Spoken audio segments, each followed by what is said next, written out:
साथियों, यूपीएससी की तैयारी कर रहे एक छात्र का सवाल।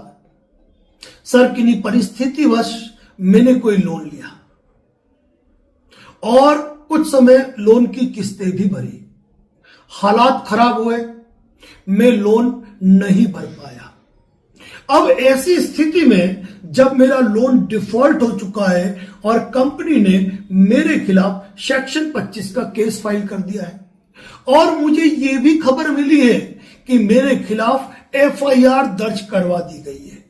अब मैं यूपीएससी का छात्र हूं और अगर भी किसी एग्जाम को क्रैक करता हूं तो मेरा जो पुलिस वेरिफिकेशन बनेगा, क्या उस पर कोई नेगेटिव इंपैक्ट आएगा? क्या मेरी जॉब लग पाएगी? क्या मुझे किन्हीं दिक्कतों का सामना करना पड़ेगा? साथियों, एक बार फिर आपको बता देना चाहता हूं कि जैसा कि हर बार कहता हूं, किन्हीं विषम परिस्थिति और आर्थिक हालातों के चलते यदि आप लोन नहीं भर पा रहे तो यह कोई क्राइम नहीं है, यह केवल एक सिविल डिफॉल्ट है। और यदि आपके खिलाफ सेक्शन 25 का कोई केस फाइल भी हो गया तो मैं आपको बता दूं कि जब तक आप यूपीएससी का एग्जाम क्लियर करेंगे, आपके पुलिस वेरिफिकेशन की बारी आएगी, तब तक ये मान के चलना कि ये लोन सेटल हो चुका होगा।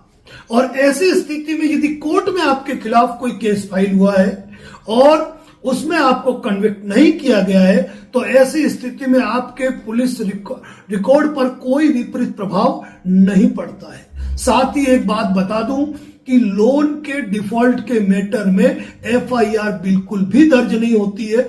इस बात को आपको स्पेशली रूप से ध्यान रखना है। और अगर किसी तरह कंपनी ने कोई एफआईआर दर्ज करवा भी दी तो सुप्रीम कोर्ट की नजीर के अनुसार उसमें केवल और केवल फाइनल रिपोर्ट यानी कि क्लोजर रिपोर्ट ही फाइल होगी।